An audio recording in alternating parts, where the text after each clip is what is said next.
Hey, what is up, ladies and gentlemen dudes? In today's video, I have a present that I'm making for a friend of mine who absolutely loves Pokemon. So, in this hopefully pretty quick video, I'm going to be showing you how I turned this into this. Let's get started. Alrighty, so as you saw, what we're going to be doing is we're going to be turning this into a Pokeball today because my friend really likes Pokemon. So, what I'm going to start with for this is I'm going to, on each side of this cube, I'm going to trace out a octagon pattern that's going to be the same size, so that way we will have an octagon this way, and an octagon this way, and an octagon this way. So it'll all be basically, so we'll have something that's almost like a sphere, but it'll be a bunch of octagons on every single axis that you see it on. And I will come back once I have that done. Not sure how long it's going to take. Shouldn't take too long, but we shall see. Alright, so now I have this made up right here. We've got this on the same pattern on all three axes. Basically what this is going to do is it's going to take off the corners of every side. So it'll take off, cut off the corners here, then it'll be an octagon. Same with here. And what this is actually going to be doing is, because it's all at perfect 90 and 45 degree angles, all of these sides should be about the right size. They should all be about equal, so it should come out as a regular octagonal solid, I think. I'm not sure what that shape is called, but basically it's going to be an octagon this way, and this way, no matter how you look at it. So the end result is it'll end up looking square. Or at least that's what I hope. I've never made a sphere, like a straight sphere before, very well at least. So, and of course a Pokeball has to be very, very, very round, so we're going to see how this goes. Alrighty, so I have the basic shape of it completed here. You can kind of see how I was talking about, where it's an octagon this way, and this way, and then this way. I don't know if I showed you every single axis actually, but the point is it's octagonal, almost round. So what I'm going to be doing next is I'm going to be on the belt sander over here.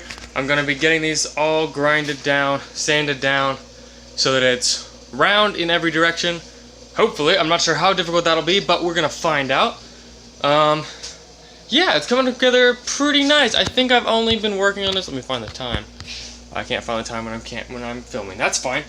I don't think I've been working on this for too long. Not more than about 30 minutes. This is kind of a nice break from more time-consuming projects. I've been out of town and out of the shop for a little bit. A good way to get back into it with a bit of a quick, smaller project. Alrighty, I have it all sanded. It is now round and nice and round, actually. I'm surprised that it's not perfectly round at all, but I'm surprised at how well it actually came out. I'm pretty pleased with that. Got a lot of little tiny holes in here that I'm going to need to fill in with wood filler.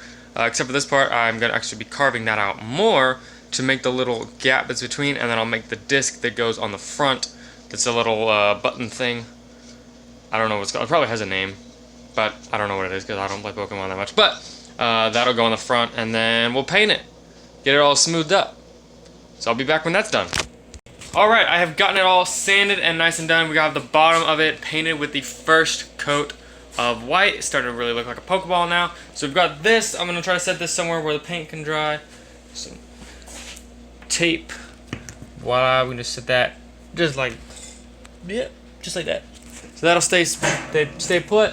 Then what I'm going to do next is I'm going to be working on the little button. I already have it cut out nice and round, and have a little bit of a thing right here carved out of it, just because the Pokeball buttons weren't really super consistent in the reference images that I found, so I just kind of made my own one that I kind of liked. So what I did to make the Pokeball nice and round was I actually sanded it down through, well, first on the belt sander with 80 grit on that, then 80 grit hand paper, then I went to this brush, which is like this block, which I believe is 100 grit. Then I went down, I just threw 150 on the ground. Went down 150, 200, and then finally 400, so that is sanded down to 400.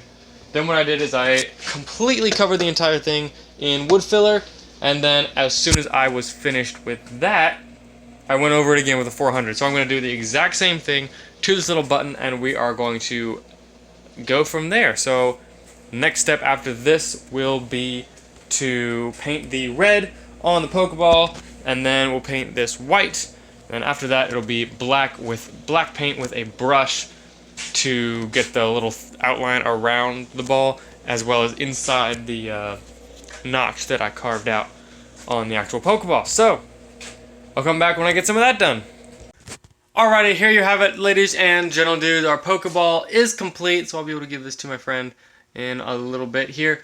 A lot of it was just sanding, so you didn't see a lot of the actual in-process work. It was just kind of step by step as I finished stuff. I think the last time I cut was when I was sanding and then painting. It was just white on the bottom, red on the top, white on the little button, and then a little black ring that I just hand painted in with some acrylic, and then covered the entire thing in shellac to make it nice and shiny.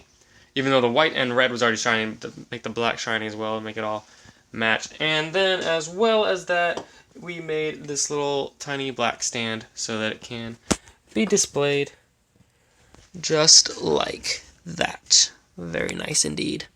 So, whoop, drop the stand. Anyway, so overall, I'm really pleased with this. It was just a quick build just because I didn't really have much else to do today. So yeah, so I hope you enjoyed this video. If you want to see some more videos like this where I'll do smaller projects where I don't have to worry about doing big stuff like the swords that are coming out recently, or that are about to come out. I probably haven't uploaded that video at this point because I haven't finished that sword yet, but I have a Flame Blade from Legend of Zelda coming up soon that you'll be able to see. Those do take a little bit more time than normal, so if you want me to kind of focus on those more, I haven't really been doing too many videos recently. But if you want me to do bigger projects and show all the steps and the in-process stuff, or if you want to see kind of smaller things like this, or just do little props, little replicas, and just kind of show as each step gets completed how far I've gotten, in the kind of format that I did for this video, let me know, and we'll do some more of those. I definitely had a lot of fun those. Haven't really made like a sphere before. It's not perfect. It'll take a little bit of work, but, you know, not bad for the first go. So once again, thank you all for watching, and I'll see you in the next one.